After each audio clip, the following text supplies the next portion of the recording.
The self you are when alone is the self you truly are. All else is performance. We perform constantly. Every conversation, every glance, every calculated pause before we speak. We adjust our posture when someone enters the room. We modulate our voice depending on who's listening. We curate our laughter, our silences, and our very presence. But what happens when the audience leaves, when the door closes, the lights dim, and you're left with only yourself? Who are you then? This isn't a question about morality, about whether you'd steal if no one was watching, or lie if you knew you'd never be caught. That's the shallow end of the pool. We're going deeper. We're asking about the architecture of the self, the version of you that exists without witness, without validation, without the constant negotiation of social performance, the you that no one sees. And here's what's unsettling. Most of us don't know the answer.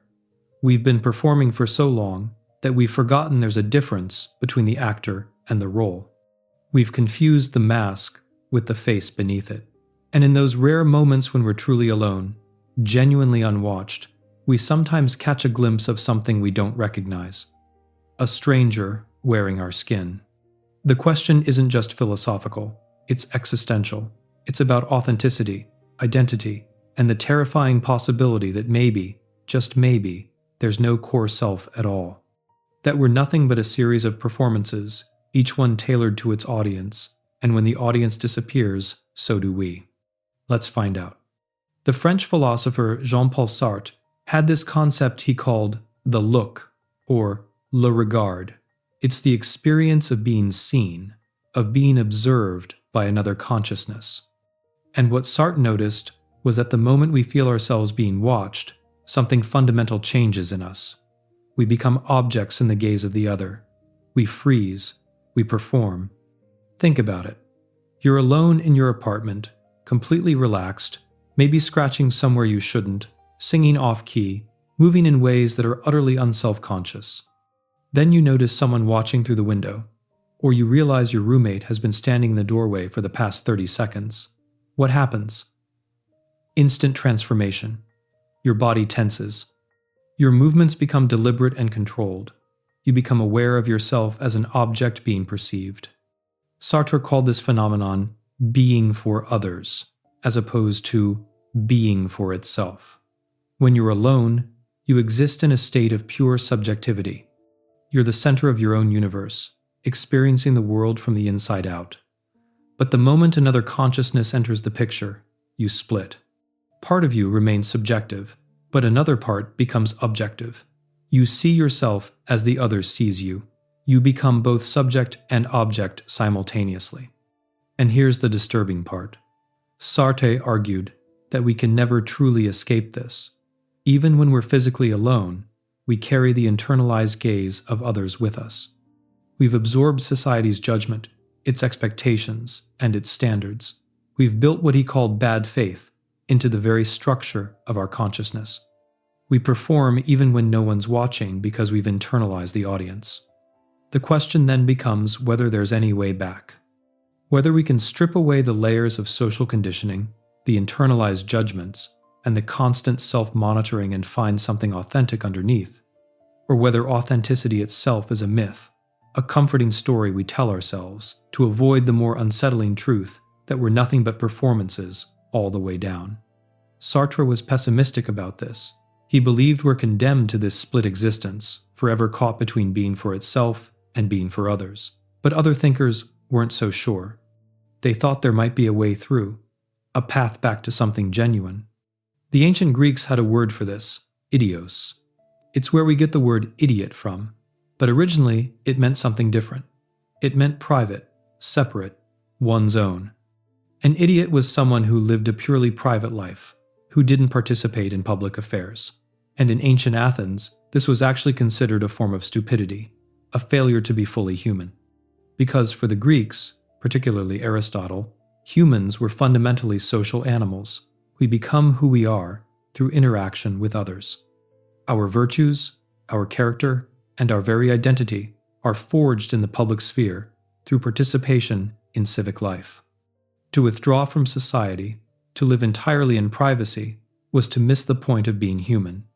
But there's a tension here that the Greeks recognized, even if they didn't fully resolve it, because at the same time, they also valued self-knowledge, introspection, and the examined life.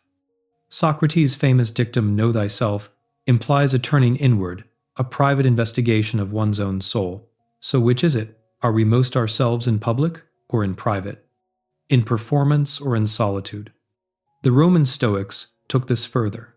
Marcus Aurelius, writing in his private journals that were never meant to be published, journals that represent him as alone as a person can be in writing, kept returning to this question of who he was beneath the imperial purple.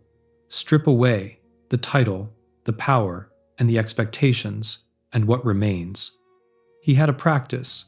Every morning, he would remind himself that he was just a man, that his soul was the same as any other soul, that death would come for him as it came for everyone, and that all the trappings of power were temporary and ultimately meaningless. This wasn't false humility. It was an attempt to separate his essential self from his social role, to find the human underneath the emperor. But here's what's interesting. Marcus Aurelius never stopped being emperor. Even in his private moments, even in his journals, he was still performing the role. He was still trying to be a good Stoic, still measuring himself against an ideal, still aware of how he would judge himself.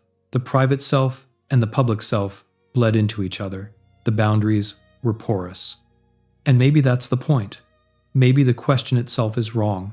Maybe there is no pure, authentic self that exists independently of our social roles and performances. Maybe identity is more like a river than a rock, constantly flowing, constantly changing, shaped by its surroundings, but never quite the same from moment to moment. In the 17th century, a French mathematician and philosopher named Blaise Pascal noticed something odd about human behavior. We can't sit still. We can't be alone with ourselves. We fill every moment with distraction, with activity, with noise. And Pascal asked why. Why are we so afraid of silence? Why do we flee from solitude like it's a plague? His answer was devastating. We're afraid of what we'll find there. In the silence, in the solitude, we're forced to confront the reality of our condition. Our mortality, our insignificance, the emptiness at the core of our existence. So we run, we distract ourselves. We fill our lives with diversions, entertainments, and projects, anything to avoid being alone with ourselves. Pascal wrote, "All of humanity's problems stem from man's inability to sit quietly in a room alone." It's a bold claim, but there's something to it. Think about how uncomfortable most people are with genuine solitude. Not just physical aloneness, but the absence of any distraction. No phone, no book, no music, no internal rehearsing of conversations. Just sitting, just being. Most of us can't do it. Within minutes, we're reaching for something, anything, to fill the void. We're checking our phones, making lists, and planning our next activity. We're doing everything we can to avoid simply being present with ourselves. And what Pascal realized was that this avoidance is telling us something important. It's revealing a truth we desperately don't want to face. That when we're alone, when we strip away all the distractions and performances, we encounter a kind of nothingness. Not in the sense that we don't exist, but in the sense that our existence feels groundless, arbitrary, and meaningless. This is what existentialists would later call the void, or the abyss. It's the vertiginous feeling of radical freedom, of being utterly responsible for creating your own meaning in a universe that provides none. And it's terrifying, so we fill it. We construct elaborate scaffolding of social roles, projects, beliefs, relationships, and anything to give us the illusion of solidity, of purpose. But the void is always there, waiting, and in moments of true solitude, when all the scaffolding falls away, we feel it. We feel the groundlessness of our existence. And that's who we are when no one is watching. Not a solid, coherent self, but a question mark, a space of possibility that we're constantly trying to fill. Let me tell you about a psychological experiment that reveals something deeply weird about human behavior. It's called the White Room Study, and it was conducted in the 1960s by psychologist Timothy Wilson and his colleagues. though it gained renewed attention in later decades. The setup was simple. Researchers put subjects alone in a bare white room with nothing to do. No phone, no book, nothing. Just a chair and their thoughts. They could leave whenever they wanted, but they were asked to stay for 15 minutes. In one version of the experiment, the only object in the room besides the chair was a button that, when pressed, delivered a mild electric shock. Here's what happened. When the researchers reviewed the results, they found that 67% of men and 25% of women chose to shock themselves rather than sit alone with their thoughts. They preferred physical pain to the discomfort of unstructured solitude. One participant shocked himself 190 times in 15 minutes. Now, these weren't severe shocks. They were uncomfortable, not dangerous, but still. The fact that people would rather experience physical discomfort than simply be alone with themselves tells us something profound about the human condition. We are allergic to ourselves, or more precisely, we're allergic to the version of ourselves that exists without external stimulation, without performance, and without distraction. That version is uncomfortable, unsettling, and maybe even unbearable. But why? What is it about solitude, about being alone with our own minds, that we find so aversive? Part of it, certainly, is boredom. Our brains are wired to seek novelty, stimulation, and information. Sitting in a white room provides none of that, but boredom alone doesn't explain the intensity of the discomfort. There's something deeper going on.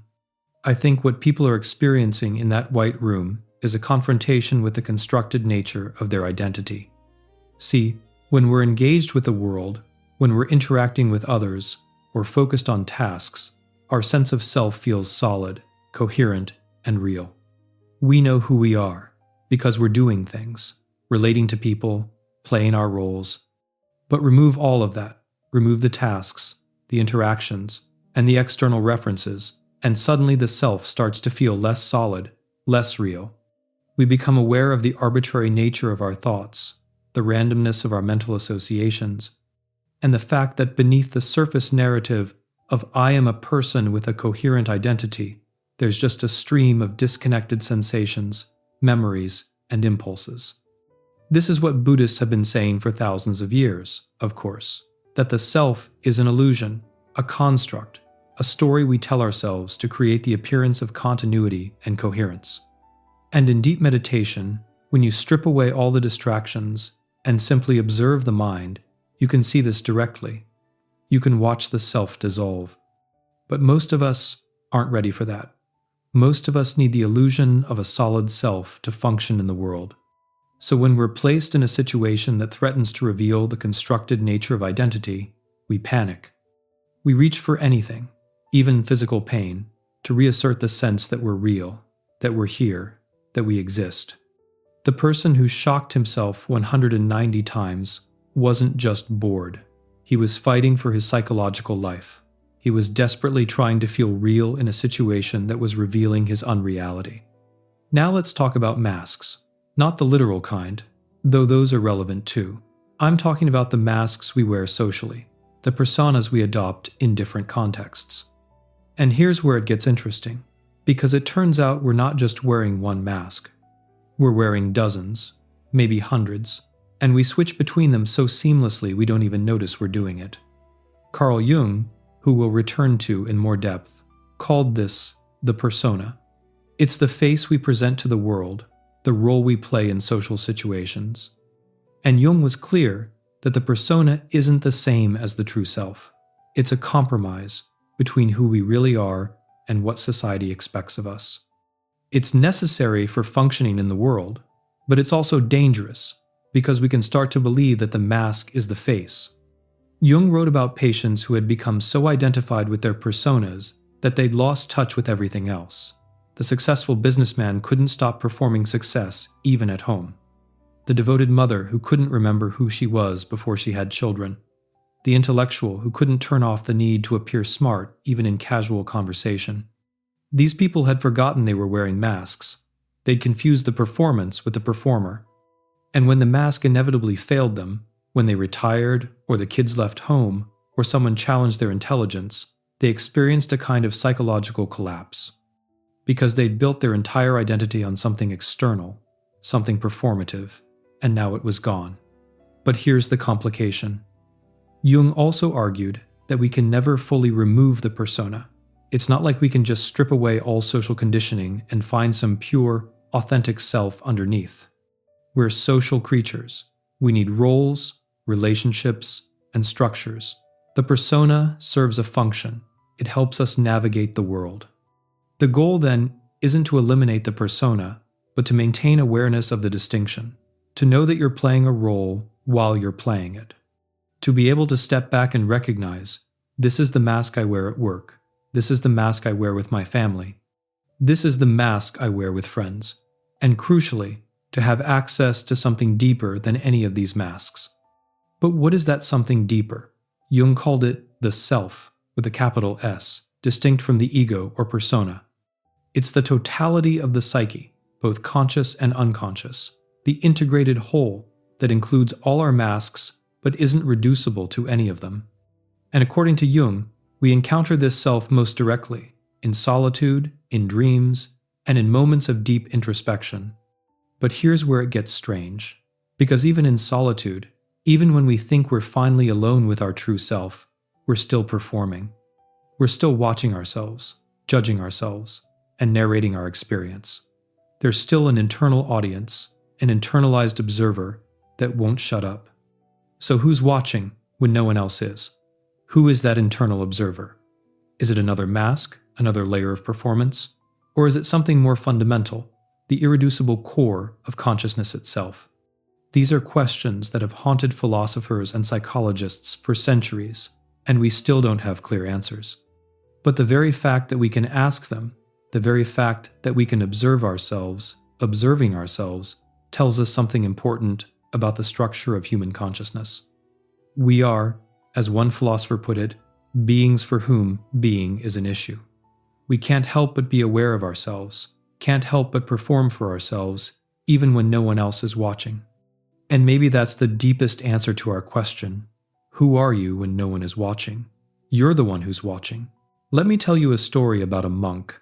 His name was Thomas Merton, and in the 1940s, he entered a Trappist monastery in Kentucky, one of the strictest orders in Christianity. The monks there took vows of silence. They spoke only when absolutely necessary, and spent most of their time in solitary prayer, contemplation, and manual labor. Merton thought he was escaping the world, escaping the noise and performance of social life to find his true self in solitude and silence. And for years, he wrote beautifully about his experiences, about the peace he found in the monastery, and about the clarity that came from stripping away all distractions. But then something strange started happening. He began to notice that even in the silence, even in the supposed solitude of monastic life, he was still performing. He was performing for God, yes, but also for his fellow monks, for his abbot, and most insidiously, for himself. He was crafting a narrative of himself as a monk, as a spiritual person, as someone who had transcended worldly concerns. And this narrative, this performance, was just as constructed, just as artificial as any role he'd played in the secular world. Maybe more so, because now it had the veneer of spirituality, of authenticity, of ultimate meaning. He was wearing a holy mask, but it was still a mask. Merton wrote about this crisis in his journals. He realized that solitude alone wasn't enough. You could be physically alone and still be performing, still be watching yourself, still be constructing an identity. True solitude, he came to believe, wasn't about physical isolation, but about a kind of psychological nakedness, a willingness to let go of all narratives, all performances, and all attempts to know yourself in a fixed way. This led him to a fascinating conclusion. He wrote, "It is in deep solitude that I find the gentleness with which I can truly love my brothers. The more solitary I am, the more affection I have for them. It is pure affection and filled with reverence for the solitude of others. Solitude and silence teach me to love my brothers for what they are, not for what they say." What Merton discovered was that the deepest solitude doesn't separate us from others. It actually connects us more authentically. because it strips away the performances that usually mediate our relationships. When you stop performing for yourself, you also stop demanding that others perform for you. You can finally see them as they are, not as the roles they play. But getting to that point required what Merton called the death of the false self. It required letting go of every identity he'd constructed, every narrative he'd told himself about who he was. And this wasn't a one-time event. It was a continuous process, a constant dying and rebirth, a perpetual letting go. Here's what's unsettling about Merton's insight. If the false self has to die for the true self to emerge, what guarantee do we have that there's anything underneath? What if we strip away all the masks and find nothing but emptiness? What if the false self is the only self there is? Merton would say that the emptiness is the point, that the true self isn't a thing, a fixed identity, but a kind of openness, a spaciousness, a capacity to be present without grasping for definition. But that's a hard teaching. It's not comforting. It doesn't give us the solid ground we're looking for. And most of us, if we're honest, aren't willing to go that far. We need our narratives, our identities, and our sense of who we are. Even if they're constructions, even if they're performances, they're necessary constructions and necessary performances. Without them, we'd dissolve. Or would we? That's the question Merton left us with. And it's a question that can only be answered through direct experience, through the willingness to sit in that white room, metaphorically speaking, and see what remains when everything else falls away. Now, I want to talk about shame, because shame is the emotion that most clearly reveals the gap between our public and private selves. Shame is what we feel when the mask slips, when others see something we wanted to hide, when the performance fails. The philosopher Emmanuel Levinas wrote about the phenomenology of shame, the structure of the experience itself. He noted that shame always involves a doubling of consciousness. When you feel ashamed, you see yourself from the outside, through the eyes of the other. You experience yourself as an object of judgment, and that judgment reveals a discrepancy between who you thought you were and who you appear to be. But here's what's interesting. You can feel shame even when no one else is present. You can do something in private, something no one will ever know about, and still feel deeply ashamed. This suggests that we've internalized the gaze of others so thoroughly that we carry it with us always. We've become our own judges, our own audiences. Freud called this the superego, the internalized parent or authority figure that watches and evaluates everything we do. But it's not just parents or authority figures we've internalized. It's a whole society, a whole culture, a complex web of expectations, norms, and values that we've absorbed and now use to police ourselves. So when you're alone, when no one is watching, you're still being watched by yourself, by the internalized other. And this internal watcher can be even more harsh, even more unforgiving than any external observer, because you can't escape it. You can close the door on other people, but you can't close the door on yourself. This creates a strange situation. The version of you that exists when no one is watching might actually be more self-conscious, more performative, and more judgmental than the version that exists in public. Because in public, you can at least get feedback, can adjust your performance, and can know whether you're meeting expectations. In private, you're left with only your own imagination of how others would judge you, and that imagination is often worse than reality. There's a particular form of shame that's relevant here. It's what some psychologists call existential shame. This isn't shame about something you've done or failed to do. It's a shame about what you are, about your very existence. It's the feeling that you're fundamentally flawed, unworthy, and wrong. And where does this existential shame come from? It comes from the gap between the ideal self you think you should be and the actual self you experience yourself as being. It comes from the constant awareness that you're performing, that you're not authentic, that beneath all your masks there might be nothing of value. This is the dark side of self-awareness. The more conscious you become of the constructed nature of your identity, the more you realize you're always performing, and the more you feel like a fraud.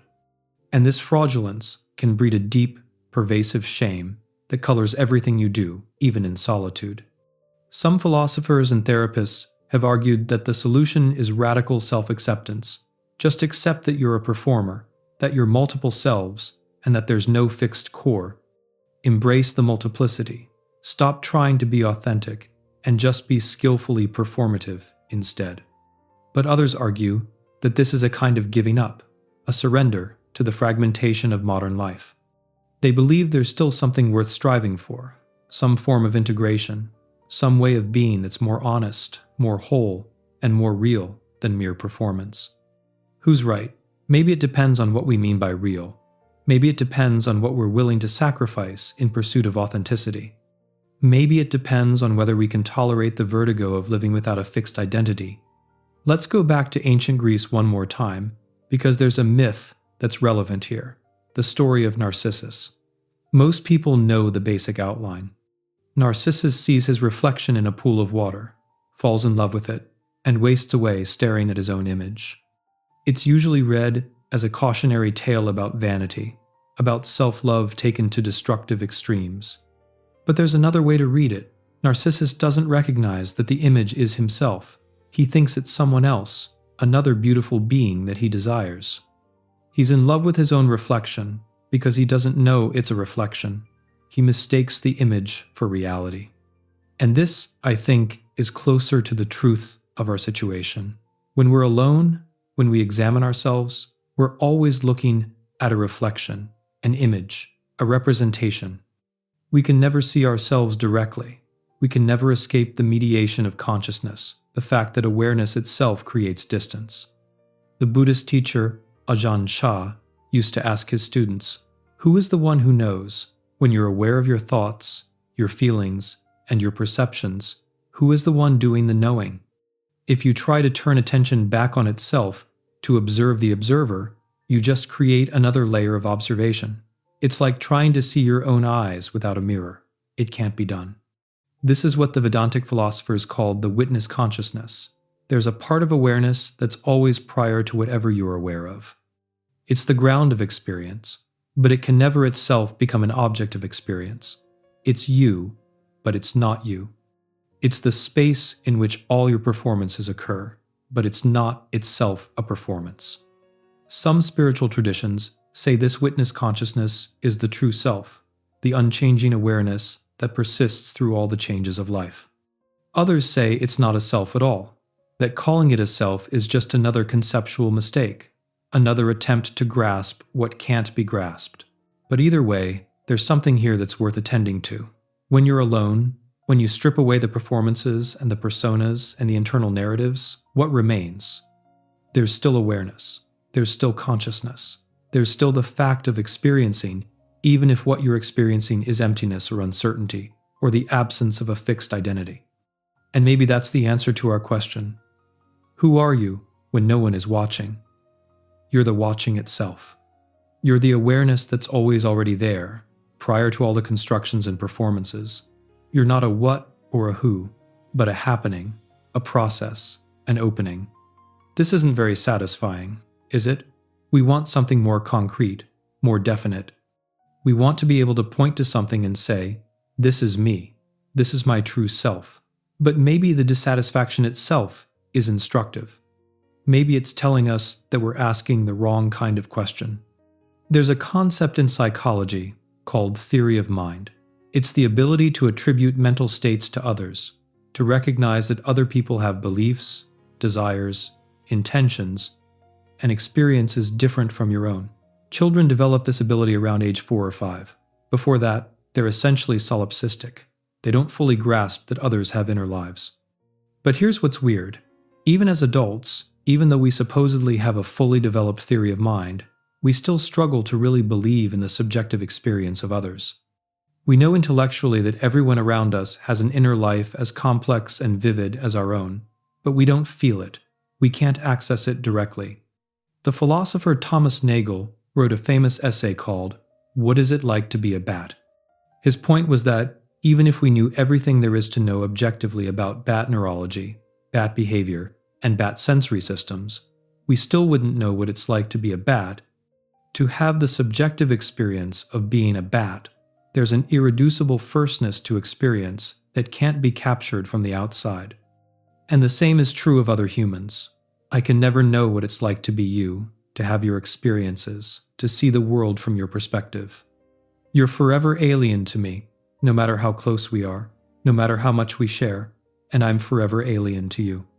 But here's the twist. I'm also alien to myself. I can't step outside my own subjectivity to observe it. I can't know what it's like to be me from the outside.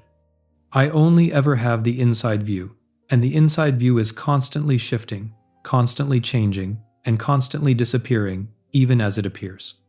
This means that the self is fundamentally unknowable, not because it's hidden or mysterious, but because there's no stable, fixed thing there to know. You can't pin down consciousness any more than you can pin down a river. You can observe it, describe it, and analyze it, but the moment you think you've grasped it, it's already changed. So, when you're alone, when you think you're finally encountering your true self without the distortion of social performance, what you're actually encountering is this fundamental unknowability. You're encountering the fact that you're a process, not a thing, a becoming, not a being. And this, paradoxically, might be the most authentic thing about you. Not some fixed essence, some core identity, but this very flux, this very changeability. You're most yourself when you stop trying to be anyone at all. But can you live like that? Can you function in the world without a stable sense of identity? Can you maintain relationships, hold down a job, pursue goals, and love people if you don't have a solid answer to the question, who am I? Some spiritual traditions say yes. They say that the dissolution of the ego, the letting go of fixed identity, is actually liberation. That it frees you to respond more authentically to each moment, to each situation, without the burden of having to maintain a consistent self-image. But Western psychology tends to be more skeptical. It sees the development of a coherent identity as essential to mental health. It sees the dissolution of identity as pathology, as dissociation, as a failure of integration. Who's right? Maybe both. Maybe it depends on the person, the context, and the culture. Maybe some level of stable identity is necessary for functioning in the world, but too much rigidity becomes a prison. Maybe the goal is something like fluid stability, a sense of self that's coherent enough to navigate life, but flexible enough to adapt and change. Let me tell you about a woman named Alexandra David Nael. In the early 20th century, she traveled to Tibet and spent 14 years studying with Buddhist teachers, living in caves, and practicing meditation in conditions of extreme isolation. She was trying to discover who she was beneath all the layers of social conditioning. One of the practices she learned was called chud. It's a Tibetan Buddhist meditation practice that involves visualizing your own death, your body being cut up and fed to demons. The point is to confront and dissolve attachment to the body, to the self, and to life itself. It's deliberately terrifying. David Nael described practicing chud alone in a cave, in the middle of the night, in complete darkness. She said the fear was overwhelming, primal, and absolute. But she forced herself to stay with it, to not run, to not distract herself. And after hours of this, something shifted. She wrote that the fear dissolved, and with it, something else dissolved too, her sense of being a separate self, a distinct entity. She described a feeling of vast spaciousness, of being continuous with everything around her, of not knowing where she ended and the world began. This lasted for several hours, and then gradually, her ordinary sense of self returned, but it was different now, lighter, less solid. She said she no longer fully believed in herself as a fixed entity.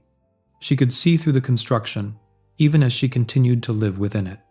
What David Nael discovered is what mystics from various traditions have been saying for millennia, that the self is not what we think it is. That beneath the surface identity, beneath the ego and the persona and all the constructions, there's something else, something that's both nothing and everything, both empty and full. But here's the question, is this experience revealing the truth about the self, or is it just another kind of experience, another state of consciousness, no more real or true than any other? Is the mystical experience of selflessness more authentic than the ordinary experience of being a person with a name, a history, and a set of characteristics? The mystic would say yes. They'd say that the ordinary sense of self is an illusion, a useful fiction perhaps, but ultimately unreal. And that in the mystical experience, you're seeing through the illusion to what's actually there, or rather, to what's actually not there. But the skeptic would say that's just another story, another interpretation of subjective experience. That there's no way to verify whether the mystical experience is revealing truth or just producing a different kind of subjective state, that you're trading one construction for another. And honestly, I don't know who's right. Maybe it doesn't matter. Maybe the question isn't whether the mystical experience is objectively true, but whether it's useful, whether it helps you live better, more fully, and more compassionately. What I do know is this: whether or not there's a fixed, essential self underneath all our performances, the question itself is valuable. The inquiry itself is valuable. The willingness to sit with uncertainty, to examine your own experience, and to notice when you're performing and when you're not, that willingness changes something fundamental about how you live. Here's a thought experiment. Imagine you could press a button and instantly become perfectly authentic. All your performances would drop away. All your social masks would dissolve. You would be completely, totally yourself in every situation, with no filtering, no adjustment, and no consideration of how others might perceive you. Would you press it? Most people, if they're honest, would say no, because we intuitively understand that some level of performance is necessary for social cohesion. That complete authenticity, at least as we usually conceive it, would make us insufferable. It would destroy relationships, end careers, and alienate everyone around us. Think about it.